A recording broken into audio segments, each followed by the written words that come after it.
कहा जाता है कि श्रीमद् भगवद गीता सिर्फ एक धर्म के लिए नहीं है, बल्कि इसे धरती के हर इंसान को पढ़ना और समझना चाहिए ताकि वो अपनी जिंदगी में सुख और शांति और सफलता को प्राप्त कर सके। भगवद गीता में कुल 18 अध्याय हैं और इन 18 अध्यायों में कुल 700 श्लोक हैं, जो सभी के लिए पढ़ पाना थोड़ा मुश्किल है। इसीलिए आज के इस बेहद ही खास वीडियो में हम श्रीमद् भगवद गीता के 111 विचारों के बारे में बात करने वाले हैं, जिन्हें जानकर आप भगवद गीता का सही मतलब समझ पाएंगे। इसीलिए इन विचारों को आप हर सुबह सुने। दोस्तों, अगर आप इस वीडियो का अधिक से अधिक लाभ पाना चाहते हैं तो कृपया इसे हेडफोन लगाकर शांति से सुने। तो चलिए जानते हैं श्रीमद् भगवद गीता के 111 पावरफुल विचारों को। श्री कृष्ण कहते हैं, मनुष्य को परिणाम की चिंता किए बिना, लोभ लालच किए बिना एवं निस्वार्थ और निष्पक्ष होकर अपने कर्तव्यों का पालन करना चाहिए। जिस तरह प्रकाश की ज्योति अंधेरे में चमकती है, ठीक उसी प्रकार सत्य भी चमकता है। इसीलिए हमेशा सत्य की राह पर चलना चाहिए। जिस मनुष्य के अंदर ज्ञान की कमी और ईश्वर में श्रद्धा नहीं होती, वो मनुष्य जीवन में कभी भी आनंद और सफलता को प्राप्त नहीं कर पाता। जिस प्रकार मनुष्य अपने पुराने वस्त्रों को त्याग कर नए वस्त्र धारण करता है, ठीक उसी प्रकार आत्मा पुराने तथा व्यर्थ के शरीरों को त्याग कर नए भौतिक शरीर को धारण करती है। कौन क्या कर रहा है, कैसे कर रहा है और क्यों कर रहा है, इन सब से आप जितना दूर रहेंगे उतना ही आप खुश रहेंगे। समझदार व्यक्ति जब संबंध निभाना बंद कर देता है तो समझ लेना कि उसके आत्मसम्मान को कहीं ना कहीं ठेस अवश्य पहुंची है। मोह उसी का करो जिस पर आपका अधिकार है। जिस पर आपका अधिकार ही नहीं है, उसका मोह भी नहीं करना चाहिए। जो दूसरों की तकलीफों को समझते हैं, जिनमें दया है, जो दिल से अच्छे हैं, उन्हें दोबारा जन्म लेना नहीं पड़ता। प्रबुद्ध व्यक्ति के लिए गंदगी का ढेर, पत्थर और सोना सभी समान है। आपके कर्म ही आपकी पहचान है, वरना एक नाम के हजारों इंसान हैं। प्रेम सदैव माफी मांगना पसंद करता है और अहंकार सदैव माफी सुनना पसंद करता है। विषयों के बारे में सोचते रहने से मनुष्य को उनसे आसक्ति हो जाती है।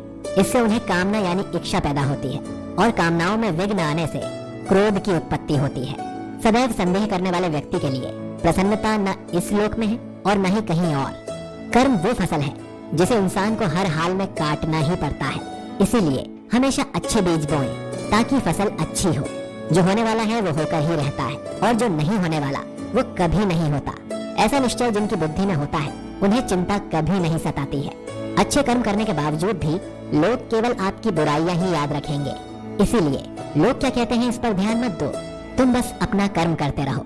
जितना हो सके खामोश रहना ही अच्छा है, क्योंकि सबसे ज्यादा गुनाह इंसान से उसकी जुबान ही करवाती है। गीता में भगवान श्री कृष्ण कहते हैं, हे अर्जुन, अपने परम भक्तों जो हमेशा मेरा स्मरण या एक चित्त मन से मेरा पूजन करते हैं, मैं व्यक्तिगत रूप से उनके कल्याण का उत्तरदायित्व लेता हूँ। हे पार्थ, जो लोग भक्ति में श्रद्धा नहीं रखते, वे मुझे प्राप्त नहीं कर पाते। अतः वो इस भौतिक जगत में जन्म मृत्यु के मार्ग पर वापस आते रहते हैं। मौन सबसे अच्छा उत्तर है किसी ऐसे व्यक्ति के लिए जो आपके शब्दों को महत्व नहीं देता है। बदल जाओ समय के साथ, या फिर समय बदलना सीखो। मजबूरियों को मत कोसो, हर हाल में चलना सीखो। किसी काम की चिंता करना ठीक है, पर चिंता इतनी भी नहीं होनी चाहिए कि वो काम ही बिगड़ जाए। अच्छी नीयत से किया गया काम कभी व्यर्थ नहीं होता और उसका फल आपको अवश्य मिलता है। श्री कृष्ण कहते हैं, मैं किसी का भाग्य नहीं बनाता, हर कोई अपना भाग्य स्वयं बनाता है। आप आज जो भी कर्म कर रहे हो, उसका फल आपको कल प्राप्त होगा और आज जो आपके पास है वो आपके द्वारा पहले किए गए कर्मों का फल है। मनुष्य नहीं, उसके कर्म अच्छे या बुरे होते हैं और जैसे मनुष्य के कर्म होते हैं, उसे वैसे ही फल की प्राप्ति होती है। आपको केवल अपने कर्म करने का अधिकार है, किंतु कर्म के फलों के आप अधिकारी नहीं हो। आप ना तो कभी अपने आप को अपने कर्मों के फलों का कारण मानो, न ही कर्म न करने में कभी आसक्त हो जाओ। सही कर्म वो नहीं है जिसके परिणाम हमेशा सही हो, अपितु सही कर्म वो है जिसका उद्देश्य कभी गलत ना हो। संसार में कोई भी मनुष्य सर्वगुण संपन्न नहीं होता, इसीलिए कुछ कमियों को नजरअंदाज करके रिश्ते बनाए रखिए। पूर्णता के साथ किसी और के जीवन की नकल करके जीने की तुलना में जब भविष्य धुंधला पड़ने लग जाता है, तब आपको अपने वर्तमान में ध्यान केंद्रित करने की आवश्यकता है। कोशिश कर, हल निकलेगा, आज नहीं तो कल निकलेगा। अर्जुन के तीर सा सद मरुस्थल से भी जल निकलेगा। जीवन की सबसे बड़ी गलती वही होती है जिस गलती से हम कुछ सीख नहीं पाते हैं। जब हमारा मन कमजोर होता है तो परिस्थितियाँ समस्या बन जाती हैं, और जब मन स्थिर होता है तब परिस्थितियाँ चुनौतियाँ बन जाती हैं, और जब हमारा मन मजबूत होता है तो परिस्थितियाँ अवसर बन जाती हैं। मनुष्य की मानवता उसी वक्त नष्ट हो जाती है जब उसे दूसरों के दुख पर हंसी आने लगती है।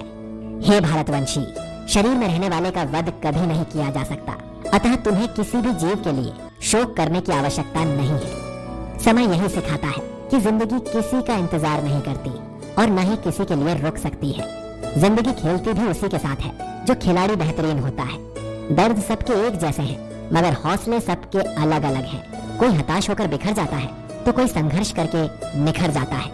मनुष्य को अपने कर्मों के संभावित परिणामों से प्राप्त होने वाली विजय या पराजय, लाभ या हानि, प्रसन्नता या दुख इत्यादि के बारे में सोचकर चिंता से ग्रसित नहीं होना चाहिए।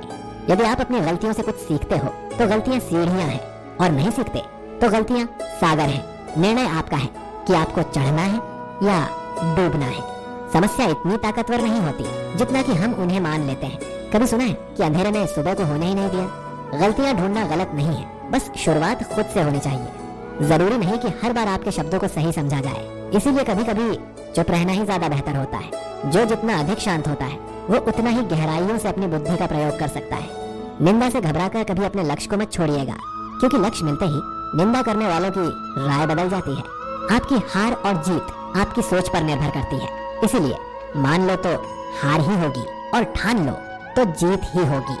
सबसे समझदार और स्थिर बुद्धि वाला व्यक्ति वही है जो सफलता मिलने पर अहंकार में नहीं आता और विफल होने पर गम में नहीं डूब जाता।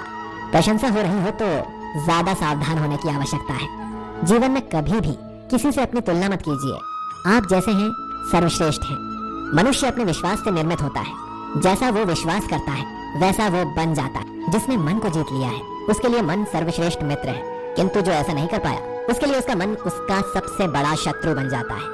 नकारात्मक विचारों का आना तय है, परंतु ये आप पर निर्भर करता है कि आप उन्हें कितना महत्व देते हैं। हमेशा याद रखना, बेहतरीन दिनों के लिए बुरे दिनों से लड़ना पड़ता है। जीवन में कुछ भी स्थायी नहीं है, इसीलिए स्वयं को अधिक तनावग्रस्त न करें, क्योंकि परिस्थितियां चाहे कितनी भी खराब क्यों ना हो, बदलेंगी जरूर। संसार में परेशानी देने वाले की हस्ती कितनी भी बड़ी क्यों ना हो, पर भगवान की कृपा दृष्टि से बड़ी कभी नहीं हो सकती। प्रेरणा का सबसे बड़ा स्रोत आपके अपने विचार हैं, इसीलिए बड़ा सोचें और खुद को जीतने के लिए हमेशा प्रेरित करें। जिसने मन को जीत लिया है उसने पहले ही परमात्मा को प्राप्त कर लिया है, क्योंकि उसने शांति प्राप्त कर ली है। ऐसे मनुष्य के लिए सुख दुख, सर्दी गर्मी और मान अपमान एक जैसे होते हैं। मुश्किलें केवल बेहतरीन लोगों के हिस्से में ही आती हैं, क्योंकि वही लोग उसे बेहतरीन तरीके से अंजाम देने की काबिलियत रखते हैं। कोई कुछ भी कहे, बस अपने आप को शांत रखो, क्योंकि सूरज में कितना भी तेज क्यों ना आ जाए, उस समुंदर को कभी नहीं सुखा सकता। जहाँ आपकी कोई कीमत नहीं है वहाँ पर रुकना अनुचित है, चाहे वो किसी का घर हो या किसी का मन। जब कोई हाथ और साथ दोनों ही छोड़ देता है तब कुदरत कोई ना कोई उंगली पकड़ने वाला भेज देता है। उन्हीं का नाम कान्हा है। जो मन को नियंत्रित नहीं करते उनके लिए वो शत्रु के समान कार्य करता है। हे अर्जुन, व्यक्ति जो चाहे बन सकता है यदि वो विश्वास के साथ इच्छित वस्तु पर लगातार चिंतन करे। सिर्फ दुनिया के सामने जीतने वाला ही विजेता नहीं होता, बल्कि किन रिश्तों के सामने कब और कहां पर हारना है ये जानने वाला भी विजेता होता है। जो लोग बुद्धि को छोड़कर भावनाओं में बह जाते हैं उन्हें हर कोई मूर्ख बना सकता है। वक्त से पहले मिली चीजें अपना मूल्य खो देती हैं और वक्त के बाद मिली चीजें अपना महत्व। मनुष्य को अपने कर्मों से संभावित परिणामों से प्राप्त होने वाली विजय या पराजय, लाभ या हानि, प्रसन्नता या दुख इत्यादि के बारे में सोचकर चिंता से ग्रसित नहीं होना चाहिए। आत्मा पुराने शरीर को वैसे ही छोड़ देती है जैसे मनुष्य पुराने कपड़ों को उतारकर नए कपड़े धारण कर लेता है। जैसे जल में तैरती नाव को तूफान अपने लक्ष्य से दूर ले जाता है, ठीक वैसे ही इंद्रिय सुख मनुष्य को गलत रास्ते की ओर ले जाता है। आपका विश्वास एक पर्वत को भी खिसका सकता है, लेकिन आपके मन का संदेह दूसरा पर्वत भी खड़ा कर सकता है। हमारा खुद पर विश्वास होना बहुत ही जरूरी है, क्योंकि हम अपने रास्ते पर खुद चलते हैं। वक्त कभी भी एक जैसा नहीं रहता है। उन्हें भी रोना पड़ता है जो बेवजह दूसरों को रुलाते हैं। अपनी इच्छा शक्ति के माध्यम से अपने आप को नई आकृति प्रदान करें। कभी भी स्वयं को अपनी आत्म इच्छा से अपमानित न करें। इच्छा एकमात्र स्वयं का मित्र होता है और इच्छा ही एकमात्र स्वयं का शत्रु भी। अपनी पीड़ा के लिए संसार को दोष मत दीजिए, अपने मन को समझाइए। आपके मन का परिवर्तन ही आपके दुखों का अंत है। खुद को कमजोर कभी मत समझना। अगर आप गिरते हो तो उठने का प्रयास करो, लड़ो, पूरी निष्ठा से अपना कर्तव्य, अपना कर्म निभाओ। बाकी सब मुझ पर छोड़ दो। हो सकता है हर दिन अच्छा ना हो, लेकिन हर दिन कुछ ना कुछ अच्छा जरूर होता है। धैर्य रखिए। कभी कभी आपको जीवन में सबसे अच्छा पाने के लिए सबसे बुरे दौर से गुजरना पड़ता है। रोना बंद करो और अपनी तकलीफों से खुद लड़ना सीखो, क्योंकि साथ देने वाले भी शमशान से आगे नहीं जाते। समय जब न्याय करता है तब गवाहों की आवश्यकता नहीं पड़ती। एक उपहार तभी असली और पवित्र है जब वो हृदय से किसी सही व्यक्ति को सही समय और सही जगह पर दिया जाए, और जब उपहार देने वाले व्यक्ति के दिल में उस उपहार के बदले कुछ पाने की उम्मीद ना हो। सुंदरता आपके दृष्टिकोण में होती है। किसी को कीचड़ में खिला कमल भी लुभाता है और किसी को चांद में भी दाग नजर आता है। हे अर्जुन, जो कोई भी जिस किसी भी देवता की पूजा पूरे विश्वास के साथ करने की इच्छा रखता है, तब मैं उसका विश्वास उसी देवता में दृढ़ कर देता हूँ। उदय किसी का भी अचानक नहीं होता। सूर्य भी धीरे धीरे निकलता है और ऊपर उठता है। धैर्य और तपस्या जिसमें है वही संसार को प्रकाशित कर सकता है। हे अर्जुन, स्वर्ग प्राप्त करने और वहाँ कई वर्षों तक वास करने के पश्चात एक सफल योगी का पुनः एक पवित्र और समृद्ध कुटुंब में जन्म होता है। शब्द उतने ही बाहर निकलने चाहिए जिन्हें वापस भी लेना पड़े तो खुद को तकलीफ ना हो। मन अशांत हो तो उसे नियंत्रित करना कठिन है, लेकिन अभ्यास से इसे वश में किया जा सकता है। अहंकार और संस्कार में फर्क है। अहंकार दूसरों को झुकाकर खुश होता है और संस्कार स्वयं झुककर खुश होता है। सेवा सबकी करो, मगर आशा किसी से मत रखो, क्योंकि सेवा का सही मूल्य ईश्वर ही दे सकते हैं। जब सत्य की असत्य से लड़ाई होगी तो सत्य अकेला खड़ा होगा और असत्य की फौज लंबी होगी, क्योंकि असत्य के पीछे मूर्खों का झुंड भी होगा। अकेले रहना तुम्हें ये भी सिखाता है कि वास्तव में तुम्हारे पास स्वयं के अलावा और कुछ भी नहीं। जब परिवार के सदस्य अप्रिय लगने लगे और पराये अपने लगने लगे तो समझ लीजिए विनाश का समय आरंभ हो गया है। क्रोध आने पर चिल्लाने के लिए ताकत नहीं चाहिए, मगर क्रोध आने पर चुप रहने के लिए बहुत ताकत चाहिए। जो आपका है वो आपको मिलकर ही रहेगा, फिर चाहे उसे छीनने के लिए पूरी कायनात ही क्यों ना आ जाए। दो प्रकार के व्यक्ति इस संसार में स्वर्ग से भी ऊपर स्थित होते हैं। एक वो जो शक्तिशाली होकर भी क्षमा कर देते हैं, और दूसरे वो जो दरिद्र होकर भी कुछ दान करते हैं। प्रेम शरीर या सुंदरता को देखकर नहीं होता, प्रेम हृदय से होता है। जहाँ दो हृदय मिल जाएं, वहीं प्रेम जन्म लेता है। किसी भी व्यक्ति को अच्छे से जाने बिना दूसरों की बातें सुनकर उसके प्रति कोई धारणा बना लेना मूर्खता है। अगर साफ नियत से मांगा जाए तो ईश्वर नसीब से बढ़कर देता है। जो हुआ वो अच्छा हुआ, जो हो रहा है वो अच्छा हो रहा है, और जो होगा वो भी अच्छा ही होगा। मेरा तेरा छोटा बड़ा अपना पराया मन से मिटा दो, फिर सब तुम्हारा है और तुम सबके हो। जब भी विनाश होने का प्रारंभ होता है, शुरुआत वाणी के संयम खोने से होती है। जीवन में सब कुछ खत्म होने जैसा कुछ भी नहीं होता। हमेशा एक नई शुरुआत हमारा इंतजार कर रही होती है। जीवन में यदि खुश रहना है तो अधिक ध्यान उस चीज पर दें जो आपके पास है, उस पर नहीं जो दूसरों के पास है। उस दिन हमारी सारी परेशानियां खत्म हो जाएंगी, जिस दिन हमें यकीन हो जाएगा कि हमारा सारा काम ईश्वर की मर्जी से होता है। विपत्ति में धैर्य, वैभव में दया और संकट में सहनशीलता ही श्रेष्ठ व्यक्तियों के लक्षण है। जो व्यक्ति स्पष्ट और सीधी बात करता है उसकी वाणी कठोर जरूर होती है, लेकिन वो कभी किसी के साथ छल नहीं करता। जो अच्छा लगे उसे ग्रहण करो और जो बुरा लगे उसका त्याग, फिर चाहे वो विचार हो, कर्म हो या फिर मनुष्य। बुराई बड़ी हो या छोटी हमेशा विनाश का कारण बनती है, क्योंकि नाव में छेद छोटा हो या बड़ा नाव को डुबो ही देता है। अपने परम भक्तों जो हमेशा मेरा स्मरण या एक चित्त मन से मेरा पूजन करते हैं, मैं व्यक्तिगत रूप से उनके कल्याण का उत्तरदायित्व लेता हूँ। जो दान बिना सत्कार के कुपात्र को दिया जाता है वो तमस दान कहलाता है। परिवार और समाज दोनों ही बर्बाद होने लगते हैं जब समझदार मौन और नासमझ बोलने लगते हैं। आप वापस नहीं जा सकते और शुरुआत को नहीं बदल सकते, लेकिन आप जहाँ हैं वहीं से शुरू कर सकते हैं और अंत को अवश्य बदल सकते हैं। जब उम्मीदें टूटने लगे, कोई रास्ता दिखाई ना दे, तो एक बार श्रीमद् भगवत गीता की शरण अवश्य लेना।